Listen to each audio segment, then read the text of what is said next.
वीरता बस्ती जहां वो स्थान है ये, वो वीर बिछोना है जिसमें मृत्यु काल में सोते राजा।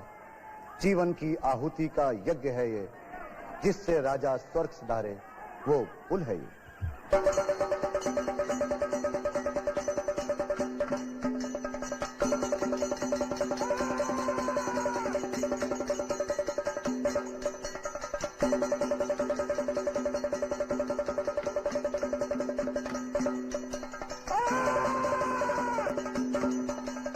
महाभारत युद्ध पर आधारित नृत्य बहुत जोरदार और पुरअसर होते हैं।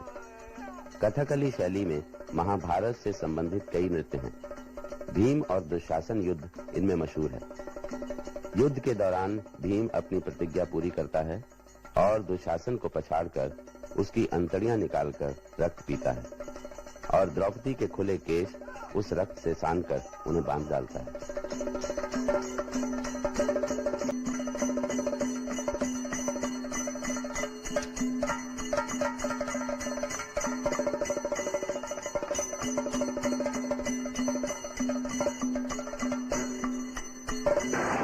अरे ये आवाज कैसी? ये बादल गरजते हैं या पर्वत चूर चूर होकर गिरते हैं बिजली गिरने से? या भय पैदा करने उत्तेजित बवंडर की मार से फटती है धरती। ये मंदिर गुफाओं की चट्टानों से टकराकर हवाओं से परेशान गुस्सैली लहरों वाला समुद्र शोर करता है। देखते तो सही क्या है।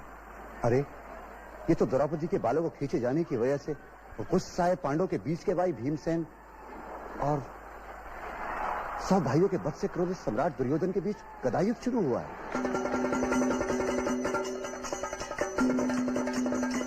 कहानी के अनुसार सभी प्रमुख क्षत्रियों ने महाभारत के युद्ध में हिस्सा लिया था, जो शायद मूल रूप से क्षत्रिय गुटों की आपसी लड़ाई थी, लेकिन इसे एक युग की विनाश लीला का दर्जा दे दिया गया। छोटे क्षत्रिय राज्यों की राज्य व्यवस्था को महाभारत की लड़ाई ने खत्म कर दिया, ताकि मध्य गंगा के क्षेत्र में एक केंद्रीय राजतांत्रिक शासन कायम हो जाए। इसलिए कुरुक्षेत्र युद्ध की वेदना सिर्फ प्रियजनों की मृत्यु का शोक नहीं है, ये वेदना एक समाज के अंत की भी है। फिर इस युद्ध की विशेषता यह है कि भूमि पर अधिकार के लिए ये पहली लड़ाई है।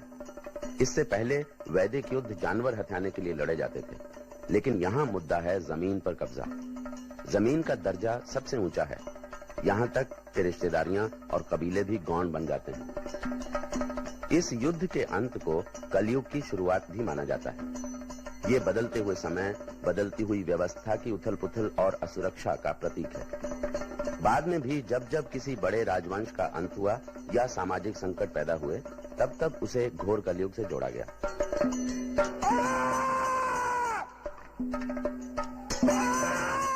महाभारत पर आधारित कृतियों में से सबसे पुरानी कृति शायद महाकवि भास का नाटक उरुभंगम है। मौर्य काल के तुरंत बाद लिखे गए इस महान नाटक का केंद्र है दुर्योधन वध। अरे राजाओं, ये ठीक नहीं है। युद्ध के नियमों के विरुद्ध है ये। युद्ध के मैदान में भीम ने दुर्योधन की जांघ पर गदा से प्रहार किया, लिटा दिया है उसे उसके कुल के सौभाग्य सहित।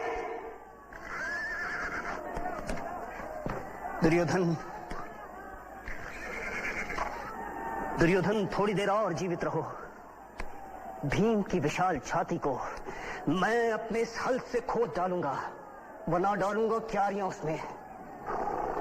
दया करें हलधर, हो प्रसन्न, कृपा करें। भीमसेन ने तोड़ युद्ध के नियमों को, गदावार से कुचल दिया है मेरी जंघाओं को। इसीलिए मैं अपने दोनों हाथों से जमीन पर घिसटता हुआ अपने अधमरे शरीर को ढोता हूं। दया करें हलधर, हो प्रसन्न, कृपा करें। आज मैं भूमि पर गिरा पड़ा हूं, सिर झुका हुआ है मेरा चरणों में आपके। क्रोध का विनाश करें, ताकि कुरुवंश के पितरों को जल प्रदान करने वाले मेघ रूपी पांडव जीवित रह सकें, क्योंकि हमारी शत्रुता युद्ध के कारण और हम खुद भी हो ही चुके हैं खत्म। भीम ने अपनी प्रतिज्ञा कर ली है पूरी। 100 भाई मेरे चले गए हैं स्वर्ग और मैं खुद भी पहुंच चुका हूं इस दीन दिशा में। इसलिए बलराम, अब युद्ध का क्या काम? मेरी आंखों के सामने छला गया है तुम्हें, इसीलिए चढ़ा है मुझे क्रोध। तो छला ही गया हूं क्या भीमसेन से मैं? और नहीं तो किस लिए हुई है तुम्हारी ये दशा? सुनिए, जिसने इंद्र को अपमानित कर चुराया कल्पवृक्ष, जो हजारों वर्ष तक माया करके सोता रहा क्षीर सागर में, उसी जगत प्रिय कृष्ण ने सहसा भीम की गदा में प्रवेश कर मुझ जैसे छल रहिज और युद्ध के प्रेमी को मृत्यु के निकट पहुंचाया है। महाराज धृतराष्ट्र और गांधारी अंतःपुर की कुल वधुओं के साथ दुर्जय द्वारा दिखाए गए मार्ग पर चलते हुए इधर ही आते हैं। भरा हुआ है हृदय शोक से उनका।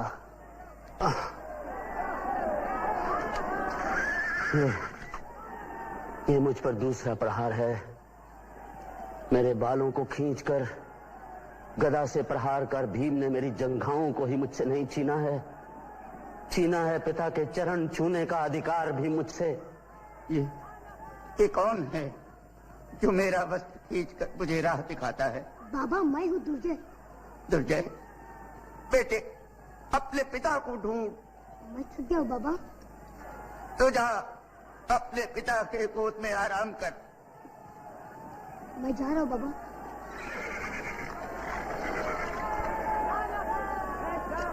पिताजी, पिताजी, पिताजी।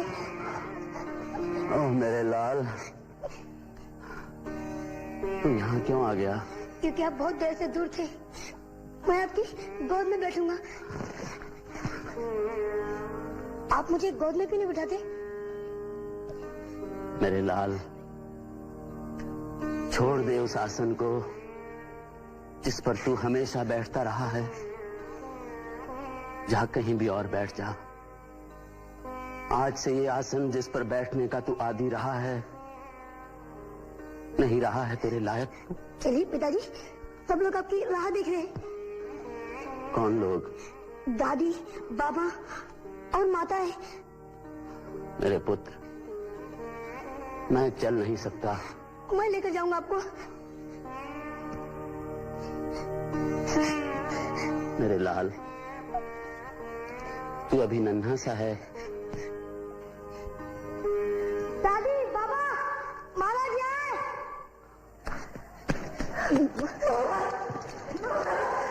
कहाँ है मेरा पुत्र? कहाँ है महाराज? वे यहाँ भूमि पर बैठे हुए।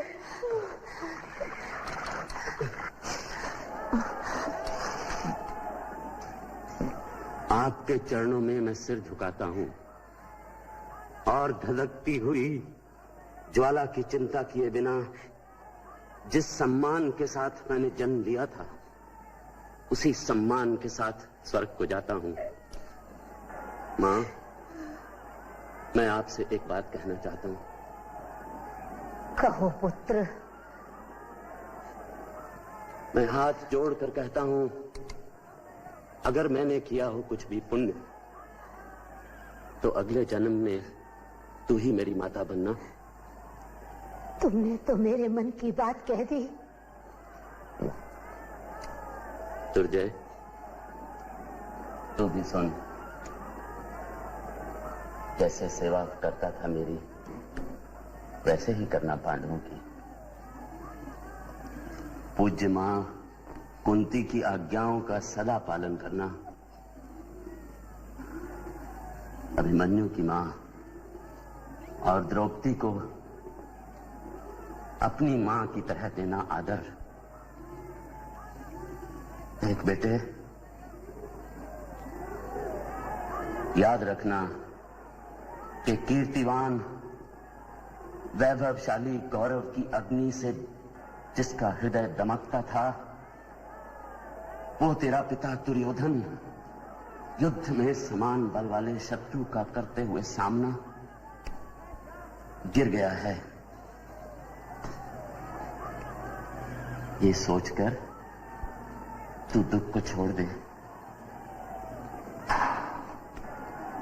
मेरी मृत्यु के बाद युधिष्ठिर की बलशाली बांह को पकड़ना, दाहिनी बांह के रेशमी वस्त्र को पकड़ पांडु पुत्रों के साथ मेरा नाम लेकर मुझे देना तू तर्पण।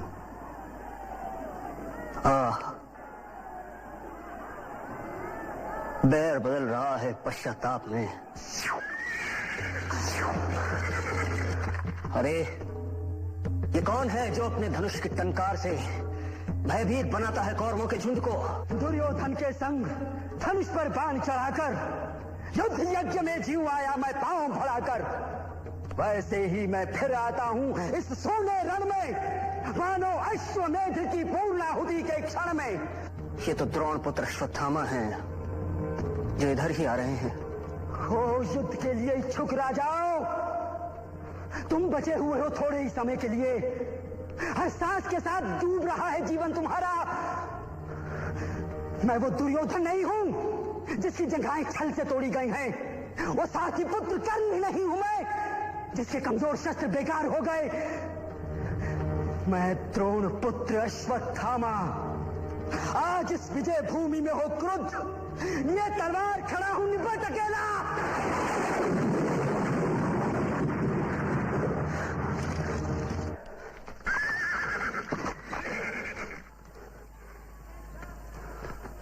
हे गुरुराज, ये क्या है? ये मेरे असंतोष का फल है गुरुपुत्र। हे गुरुराज, मैं आपकी सेवा में भेंट करूंगा सच्चा सम्मान। तुम क्या करोगे?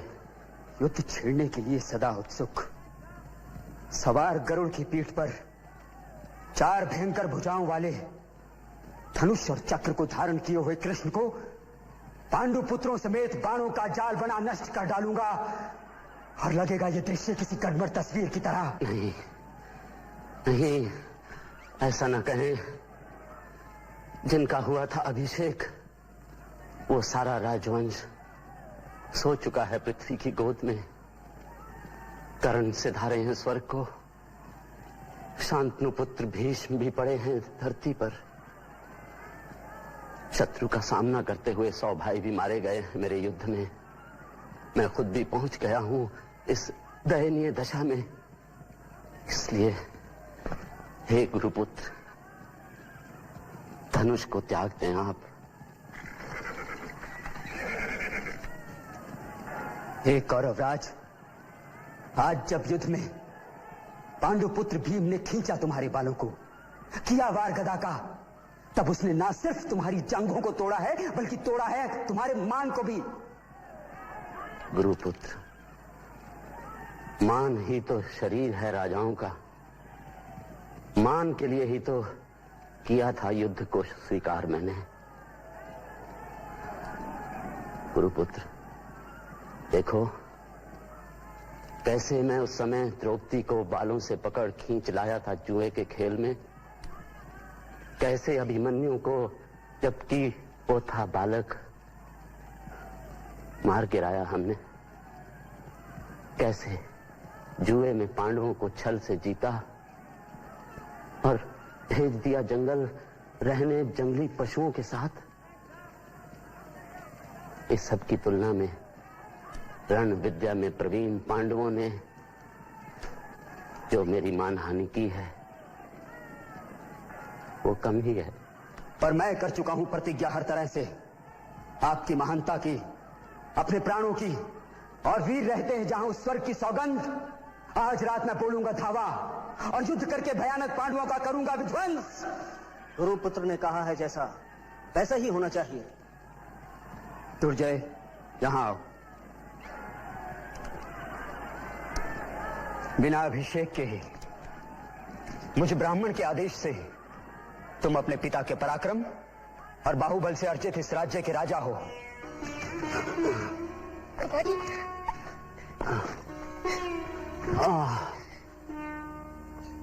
मेरे प्राण, मुझसे दूर जा रहे हैं।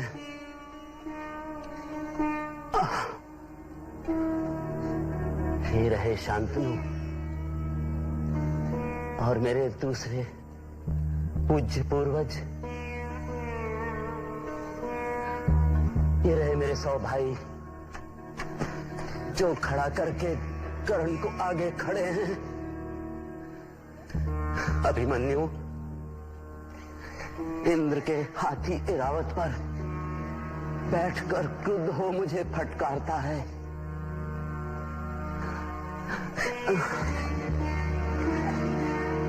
धर्मराज ने भेजा है मेरे लिए ये विमान, जो वाहन है वीरों का, जिसे खींचते हैं 1000 हंस।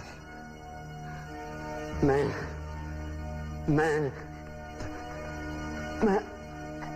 आ रहा।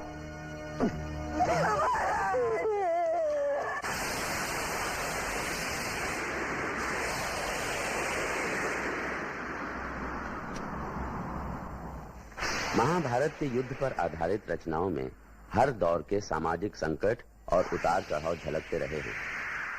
डॉक्टर धर्मवीर भारती का नाटक अंधा युग भी एक ऐसी ही रचना है।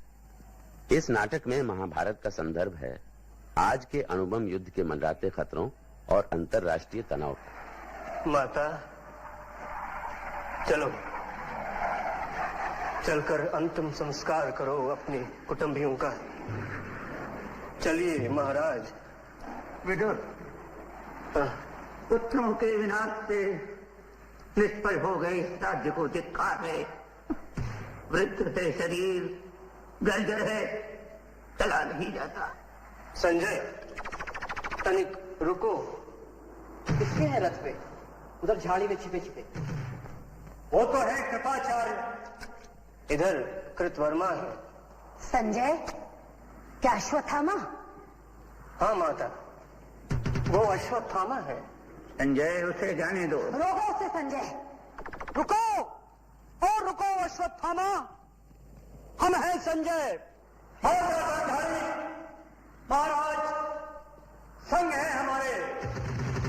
अश्वत्थामा तो बिल्कुल बदला हुआ सा, वीर नहीं, वो तो जैसे भय की प्रतिमूर्ति है। रह रहकर कांप उठता है, रथ की बलगें हाथ से छूट जाती हैं।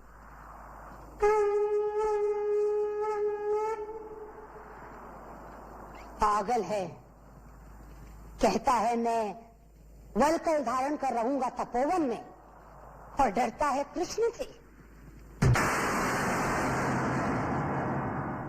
पांडवों को लेकर साथ कृष्ण आ रहे हैं खोज में उसकी।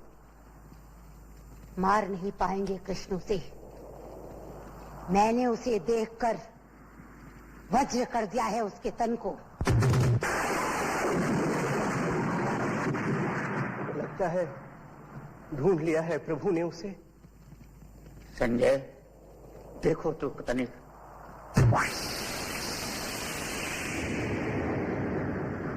मेरी दिव्य दृष्टि वापस ले ली है व्यास ने।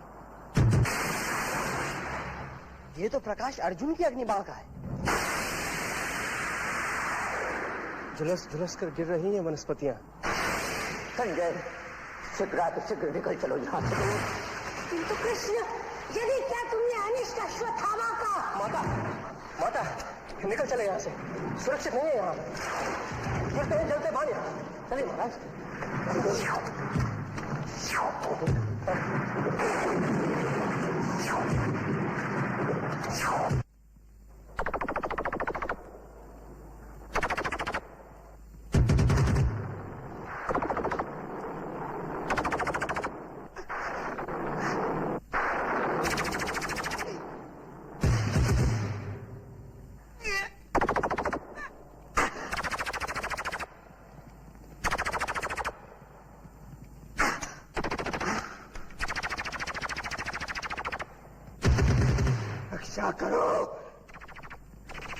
रक्षा करो अपनी अब तुम अर्जुन। मैंने तो सोचा था वलकल धारण कर रहूंगा तपोवन में, पूरे पांडवों का निर्मूल किए बिना शायद युद्ध लिप्सा नहीं शांत होगी कृष्ण की। अच्छा, तो ये लो,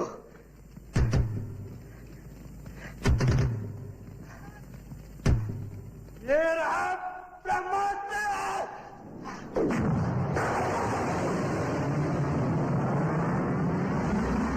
ये क्या किया अश्वत्थामा नराधम? ये क्या किया? ये काम दे रहा है अपनी मृत्यु का निमंत्रण, तेरे प्रतिशोध में बाधक बनकर। मैं हूं व्यास। ज्ञात है क्या परिणाम तुम्हें इस ब्रह्मास्त्र का? यदि ये लक्ष्य सिद्ध हुआ हे नर पशु, तो आगे आने वाली सदियों तक पृथ्वी में रसमयी वनस्पति नहीं होगी। शिशु होंगे पैदा विकलांग और कुष्ठग्रस्त। सारी मनुष्य जाति पौनी हो जाएगी। जो कुछ भी ज्ञान संचित किया है मनुष्य ने सतयुग में, त्रेता में, द्वापर में, सदा सदा के लिए होगा विलीन। वो गेहूं की बालियों में सर्प फुफकारेंगे, नदियों में बह बह कर आएगी पिघली आग। भस्म हो जाने दो, आने दो प्रलय व्यास। देखूं मैं रक्षण शक्ति कृष्ण की। तो देख उधर, कृष्ण के कहने से पहले ही अर्जुन ने छोड़ दिया था नभ में अपना ब्रह्मास्त्र। नराधम, ये दोनों ब्रह्मास्त्र अभी नभ में टकराएंगे। सूरज बुझ जाएगा, राह बंजर हो जाएगी। मैं क्या करूं? मुझको विवश किया अर्जुन ने। मैं था अकेला और अन्यायी कृष्ण पांडवों सहित मेरा वध करने को आतुर थे। अर्जुन सुनो, तुम वापस ले लो ब्रह्मास्त्र को। अश्वत्थामा, तू अपनी कायरता से मत ध्वस्त कर मनुष्यता को। वापस ले ले ब्रह्मास्त्र और मणि देकर वन में चला जा। व्यास, मैं अशक्त हूं। मुझको है ज्ञात रीति केवल आक्रमण की। पीछे हटना मुझको या मेरे अस्त्रों को तेरे पिता ने सिखाया नहीं। सूरज बुझ जाएगा, धरा बंजर हो जाएगी। अच्छा तो सुन लो व्यास, सुन लो कृष्ण। ये अचूक शस्त्र अश्वत्थामा का निश्चित गिरे जाकर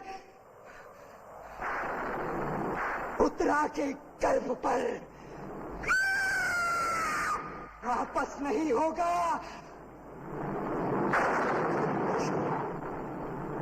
तुम पशु हो, तुम पशु हो, तुम पशु हो, तुम पशु हो।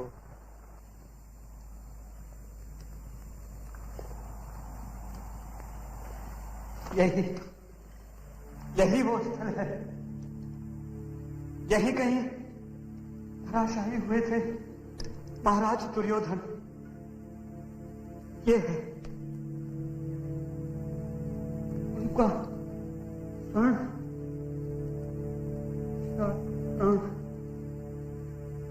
यह है गदा उनकी, यह है कवच उनका।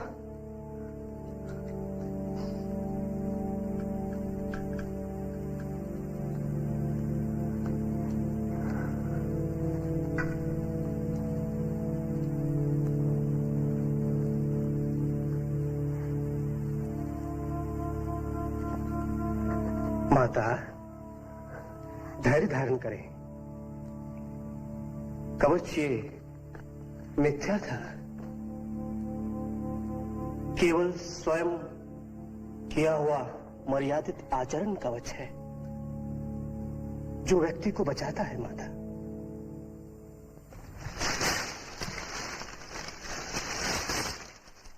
कौन है वो छड़ी के पास मौन बैठा हुआ? क्या कोई जीवित व्यक्ति? माता, उधर न देखें। नहीं नहीं, इतना करो। अंग अंग कोड़ से गला हुआ, रोगी कुत्तों सा कंधियुक्त लौटा जा रहा है वो। कौन है विदुर? रोको उसे। माता, उसे जाने दे। वो अश्वत्थामा है। दंड उसे दिया भ्रूण हत्या का कृष्ण ने। शाप उसे दिया कि जीवित रहेगा वह, लेकिन जख्म हमेशा ताजा रहेगा।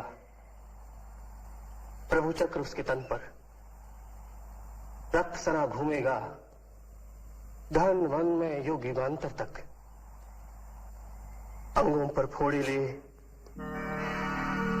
गले हुए अंगों पर चिपकी पट्टियां, पीप, थूक, रक्त सना जीवित रहेगा वह। मरने नहीं देंगे प्रभु उसे, लेकिन अनगित राख की पीड़ा जगती रहेगी रोम रोम में। संजय, रोको उसे। लोहा मैं लूंगी आज कृष्ण से उसके लिए। माता, चला गया है वो। आया था शायद विदा लेने दुर्योधन के अंतिम अस्थिशेषों से। अस्थिशेष? तो क्या वो पड़ा है कंकाल मेरे पुत्र का? माता, धैर्य धारण करें। हो, तो वो पड़ा है कंकाल मेरे पुत्र का। किया है ये सब कुछ कृष्ण, तुमने किया है। सुनो, आज तुम भी सुनो। मैं तपस्विनी गांधारी अपने सारे जीवन के पुण्यों का, अपने सारे पिछले जन्मों के पुण्यों का बल लेकर कहती हूं कृष्ण, सुनो। तुम यदि चाहते तो रुक सकता था युद्ध ये। मैंने प्रसव नहीं किया था कंकाल वो। इंगित पर तुम्हारे ही भीम ने अधर्म किया। क्यों नहीं दिया तुमने वो शाप भीम को जो दिया तुमने निरपराध अश्वत्थामा को? तुमने किया है प्रभुता का दुरुपयोग। सुनो कृष्ण, यदि मेरी सेवा में बल है, संचित तप में धर्म है, तो सुनो, प्रभु हो या परात्पर हो, कुछ भी हो, सारा तुम्हारा वंश इसी तरह पागल कुत्तों की तरह एक दूसरे को परस्पर फाड़ खाएगा। तुम स्वयं उनका विनाश करके कई सालों बाद घने जंगल में साधारण व्याघ्र के हाथों मारे जाओगे। प्रभु हो पर मारे जाओगे पशुओं की तरह। माता, प्रभु हूं या परात्पर, पर पुत्र हूं तुम्हारा। तुम माता हो। मैंने अर्जुन से कहा, सारे तुम्हारे कर्मों का पाप, पुण्य, योग, क्षेम मैं वहन करूंगा अपने कंधों पर। 18 दिनों के इस भीषण संग्राम में कोई नहीं, केवल मैं ही मरा हूं करोड़ों बार। जितनी बार जो भी सैनिक भूमिशाही हुआ, कोई नहीं था वो मैं था, गिरता था घायल होकर जो रणभूमि में। अश्वत्थामा के अंगों से रक्त पीप श्वेत बनकर बहूंगा मैं युग युगांतर तक। जीवन हूं मैं तो मृत्यु भी मैं ही हूं मां। शाप ये तुम्हारा स्वीकार है। जब तक मैं जीवित हूं पुत्रहीना नहीं हो तुम। प्रभु हूं यहां पर हाथ पर पुत्र हूं तुम्हारा, तुम माता हो।